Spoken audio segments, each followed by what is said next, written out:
Madame la Première adjointe, chère Marion Gauthier, mes chers collègues, depuis quelques semaines, la majorité municipale, vous l'avez vu, est sur le terrain pour rendre compte de son action au service des Lilloises et des Lillois, parce qu'avec eux, nous voulons échanger sur l'état d'avancement des engagements que nous avons pris lors des élections municipales.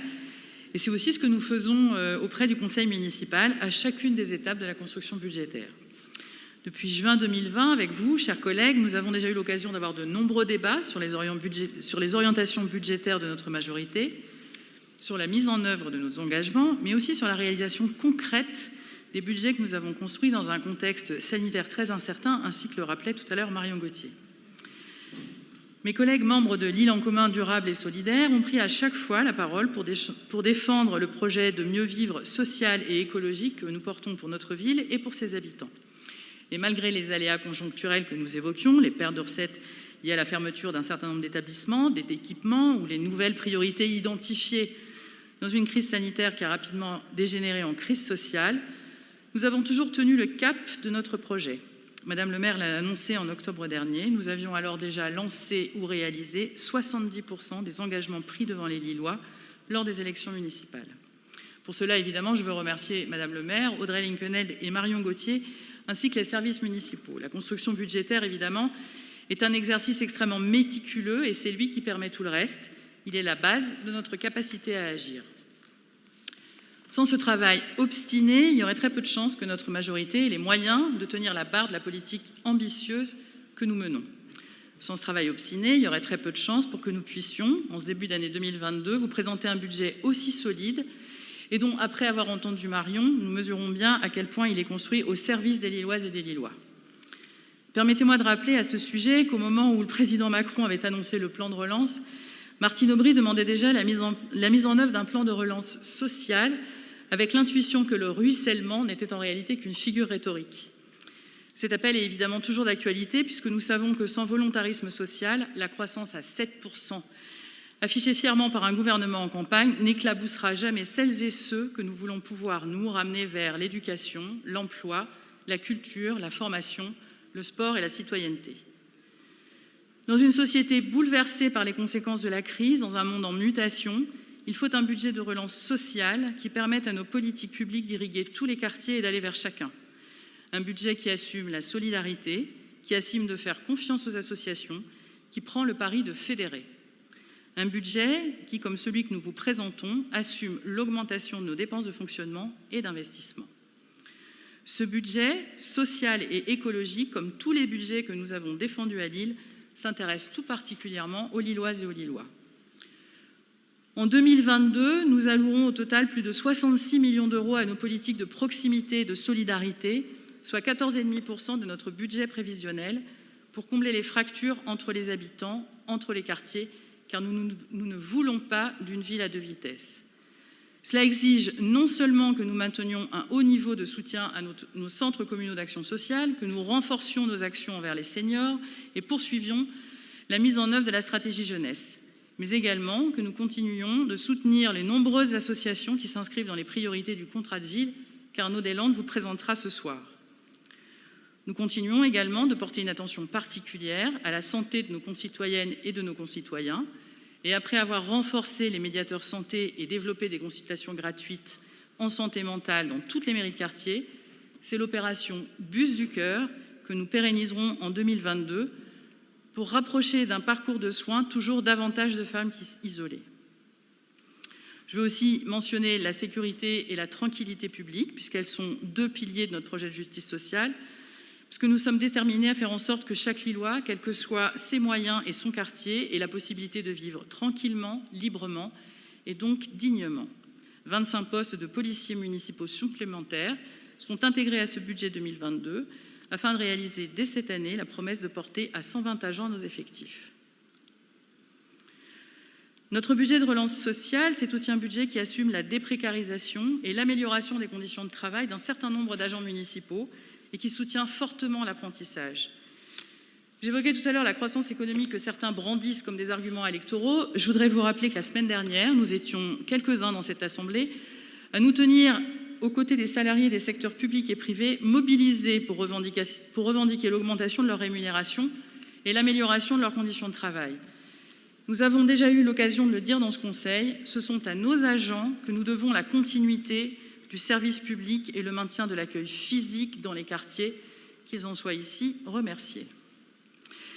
Il n'y a pas de dividende, il n'y a pas d'intéressement au résultat pour récompenser les agents du service public pour le travail accompli. Pire encore, quand le MEDEF préconise, certes timidement, d'augmenter les salaires du privé pour accompagner la reprise de la croissance, le gouvernement, lui, fait appliquer la réforme du temps de travail dans la fonction publique territoriale.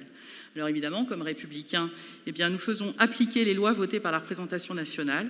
Et en tant que responsables politiques attachés à une certaine conception de la justice sociale, nous vous proposons en réponse un budget qui assume l'augmentation de nos dépenses de personnel. Je pourrais ainsi évoquer les augmentations des budgets consacrés à l'éducation, qui restera en 2022 la première de nos dépenses de fonctionnement, puisque pour nous, la relance sociale passe par l'école qui nous lie, par l'attention que nous portons à leurs enfants, aux familles lilloises. Je ne reviendrai pas sur les mesures que nous avons adoptées l'année dernière et qui se répercutent sur le budget 2022. Je pense notamment à la gratuité des fournitures scolaires, à la lutte résolue contre les décrochages scolaires, à la poursuite de notre politique ambitieuse en matière d'accueil scolaire et périscolaire et de soutien à la parentalité. Nous investirons également dans nos équipements et nos écoles. 21 200 000 € sont ainsi prévus pour rénover et agrandir nos écoles et nos crèches, améliorer la qualité de l'accueil et la sécurité. Un budget de relance sociale, c'est aussi un budget qui soutient la rénovation des équipements sportifs de proximité, avec 2 millions d'euros d'investissement dans des projets portés par les Lillois au travers du budget participatif, 2 autres millions d'euros pour la mise en accessibilité de nos équipements. Notre budget répond aux enjeux du quotidien des Lilloises et des Lillois. Alors, pas plus qu'à l'inaction en matière sociale, nous ne nous résoudrions à l'inaction en matière climatique. Nous connaissons les prévisions des scientifiques sur les évolutions à venir du climat et savons évidemment l'urgence de dédier tous nos efforts à les atténuer et à nous y adapter. Nous ne nous nourrissons guère d'illusions sur le fait que la publication prochaine des volets 2 et 3 du rapport du GIEC donne à celles et ceux qui aspirent aux plus hautes fonctions dans notre pays, je pense évidemment à la droite, une nouvelle occasion de s'intéresser au sujet. À Lille, nous agissons. L'urgence climatique exige de nous tous les efforts. À Lille, elle exige en outre qu'on ne dévie jamais du chemin de la justice sociale. Il n'en existe pas d'autres qui nous permettent de réaliser la transition dans une société où, je le rappelle encore, une part croissante de la population se sent reléguée, loin des services publics, loin des institutions, et s'écarte de ce fait du débat public. C'est pour cela que notre budget 2022 combine la relance sociale et la transition écologique. Et cette année, nous dédions un tiers de notre budget aux 2 grands pans de notre politique en matière de transition juste. Ce budget est un budget de relance par la transition. Premier pan, 52 millions d'euros que nous prévoyons cette année pour la rénovation énergétique et la performance environnementale des bâtiments. Ça comprend notamment en fonctionnement les aides municipales à la rénovation qui permettent, en complément des aides de l'Agence nationale de l'habitat et de la MEL, de prendre en charge jusqu'à 90% du montant des travaux pour les propriétaires les moins aisés et en investissement, les travaux d'efficacité énergétique et de performance environnementale qui permettent tout à la fois de faire baisser la facture énergétique et l'empreinte carbone des activités municipales. Le deuxième pan de notre action en matière de transition écologique, c'est la métamorphose paysagère. Elle intègre toutes les transformations nécessaires à la construction d'un cadre de vie apaisé. Cette politique porte à la fois la désimperméabilisation des sols, le développement des mobilités non polluantes, la préservation de la biodiversité. Tout ça, évidemment, Stanislas pourrait le dire avec moi. Il pourrait évoquer les plantations d'arbres et le travail de maîtrise foncière nécessaire à la poursuite de l'objectif de 90 hectares d'espaces verts créés ou réaménagés. Pierre Posmic pourrait vous parler des comités faune-flore qu'il expérimentera avec les habitants de Oisem et de Saint-Maurice-Pelvoisin et de l'élan que nous souhaitons insuffler avec les habitants en matière de sciences participatives au service de la préservation de la biodiversité. Et je veux rappeler d'ailleurs que si la métamorphose paysagère concerne en premier lieu l'espace public et l'école, évidemment, ça n'est pas un hasard. L'ensemble des actions que nous menons sous cette appellation, par exemple la politique qui est menée par Charlotte Brun et nos collègues en matière de végétalisation des cours de récréation, complétée par la mise à disposition de fournitures scolaires gratuites et durables, la suppression des plastiques dans les écoles et les crèches, concrétisent la promesse d'une ville en transition dans ces espaces qui sont ouverts, gratuits et dans lesquels aucun acte de consommation n'est requis. Des lieux qui, grâce au travail de mise en accessibilité mené par Sylviane Delacroix ou encore celui de Charlotte Brun sur la ville à hauteur d'enfants, accueillent tous les Lillois sans discrimination. On sait bien que ce qui profite aux plus vulnérables profite à toutes et tous. Alors non, nous ne nous sommes jamais défilés face à l'urgence climatique. Nous avons choisi le camp de ceux qui agissent pour concrétiser et qui fédèrent pour massifier. Grâce au travail d'Audrey Linkenheld, qui pilote la mise en œuvre du plan lillois pour les climats, nous étudions chacune de nos actions et de nos politiques à l'aune de leur impact sur le climat. Je ne reviendrai pas sur le budget climat, sauf pour me féliciter du travail qui est mené actuellement avec les associations subventionnées pour faire le diagnostic de l'empreinte climatique de leurs actions. Nous l'avons évoqué à l'instant. Je passe rapidement sur la stratégie commerce et artisanat, puisqu'Arnaud Deslandes la présentera plus longuement plus longuement ce soir. Et elle constitue, avec la stratégie économie sociale et solidaire que Martin David Brochen met déjà en œuvre depuis que nous l'avons adoptée ensemble, les deux premiers outils au service du développement responsable d'une économie soutenable, respectueuse de l'environnement et de l'emploi. Je passe sur le bio dans les cantines. En 2022, ce sera 700 000 € de plus qui sont consacrés à la poursuite de nos objectifs en la matière, avec cette réserve que ce volontarisme ne saurait cependant masquer l'enjeu majeur de la construction d'une filière qui est encore compliquée par l'esquive du gouvernement qui rejette sur l'Europe l'interdiction du glyphosate. Je m'arrêterai un peu plus longuement toutefois sur le projet éducatif global. Nous travaillons actuellement à sa refonte et la délibération cadre qui vous sera présentée à l'été par Charlotte Brun n'oubliera pas d'intégrer les objectifs climatiques inscrits dans le plan lillois pour le climat. Le budget 2022 prévoit d'ores et déjà la généralisation des classes vertes, engagement pris devant les Lillois et qui viendra s'ajouter aux 70% de ceux que nous avons déjà lancés ou réalisés. Enfin, je voudrais vous parler, vous comprendrez que j'y suis attachée, à la façon dont les objectifs climatiques interrogent notre politique culturelle. En matière culturelle, le budget 2022 est construit avec le même objectif de concilier transition écologique et bénéfice social, l'une et l'autre indissociablement liées. À Lille, la culture constitue une politique ambitieuse avec un enjeu qui dépasse la seule consommation de biens culturels. Et à Lille, justement, nous avons de très beaux équipements culturels.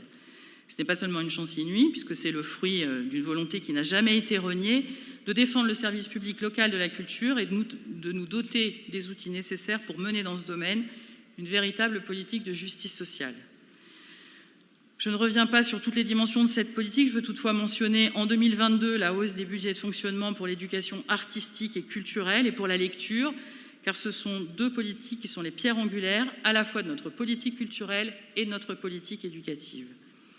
Il faut également citer les travaux dans les équipements municipaux, au Palais des Beaux-Arts, au Musée de l'Hospice Comtesse ou au Musée d'Histoire naturelle, que je vous avais présenté lors du dernier conseil municipal, avec la muséographie, le travail sur la muséographie, la mise en valeur des collections et l'amélioration des parcours d'exposition.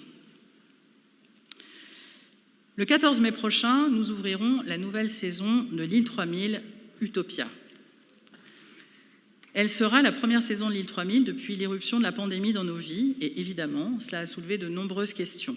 Comment préserver son caractère populaire et festif? Comment poursuivre la diffusion et la médiation auprès des publics les plus éloignés? La traditionnelle parade, par exemple, devions-nous la maintenir dans le contexte d'incertitude générale et de versatilité des protocoles sanitaires, avec souvent des mises à jour la veille pour le lendemain? Ce que nous ont dit les Lilloises et les Lillois quand nous les avons interrogés sur tous ces sujets, notamment dans le cadre de la préparation d'Utopia dans les quartiers, orchestrée par Sébastien Duhem, eh bien, c'était qu'ils en avaient besoin. C'est d'ailleurs ce qu'ils nous disent à chaque fois par leur présence aux expositions que nous leur proposons. Et Audrey Linkenheld le rappelait tout à l'heure en ouverture de ce conseil, avec l'affluence très importante pour les expositions François Bouc, Goya, Colors, le collectif Renard à l'Hospice Comtesse, etc. On voit bien que les Lillois veulent saisir toutes les occasions qu'ils ont de penser, de s'émerveiller et de partager en commun des émotions. C'est dans cet élan que s'inscrit Utopia, en interrogeant par la création artistique notre rapport à la nature et en donnant à envisager un monde où l'humain se réconcilie avec le vivant. À travers la forêt magique qui sera présentée au Palais des Beaux-Arts et que nous coproduisons avec la Réunion des musées nationaux pour un budget d'1,28 million d'euros, nous participerons par exemple à créer une expérience non seulement d'1,28 million d'euros, Nous participerons par exemple à créer une expérience non seulement esthétique de l'arbre, mais aussi à en mesurer ses innombrables bienfaits. Pour faire le lien entre la culture et l'impératif de durabilité, qui sera le fil conducteur de nombreuses actions en 2022. Je ne reviens pas sur la labellisation ISO 20121 de l'Opéra de Lille, le premier en France, de notre accompagnement des opérateurs et partenaires culturels dans la réduction de l'empreinte carbone. Audrey Linkenheld l'a mentionné en ouverture de ce conseil municipal. Je reviens évidemment sur le Festival des Jardins électroniques et notamment le financement Aéro Easygo qui avait eu lieu dans le cadre de l'appel à projet Culture et transition écologique. Tout cela pour dire que la durabilité intègre et dépasse la seule question environnementale. Elle interroge notre capacité à répondre aux besoins du futur aussi bien qu'à ceux du présent. Et par l'inépuisable source d'émotions qu'elle provoque, les réflexions qu'elle suscite, nous savons que la culture est prescriptrice dès lors qu'elle s'empare de sujets aussi fondamentaux. J'en veux pour preuve le workshop « Construire la durabilité de nos musées » qui a eu lieu au Palais des Beaux-Arts la semaine dernière.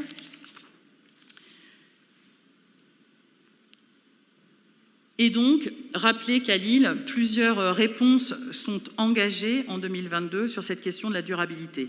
Éco-construction des expositions, réemploi de la scénographie, utilisation de matériaux biosourcés, clauses environnementales dans les marchés, bibliomobile, exposition sensorielle, médiation inclusive et ateliers hors les murs.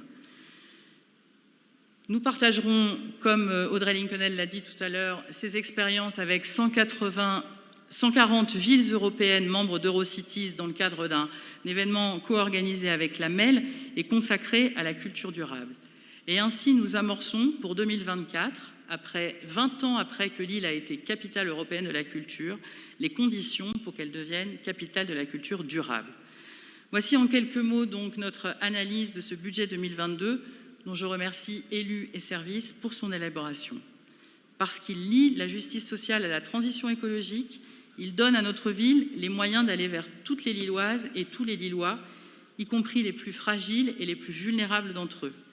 Il met en œuvre les engagements de notre programme et refuse l'inaction sociale, climatique et culturelle. Voici les raisons pour lesquelles, vous l'aurez compris, mes chers collègues, nous voterons en faveur de ce budget.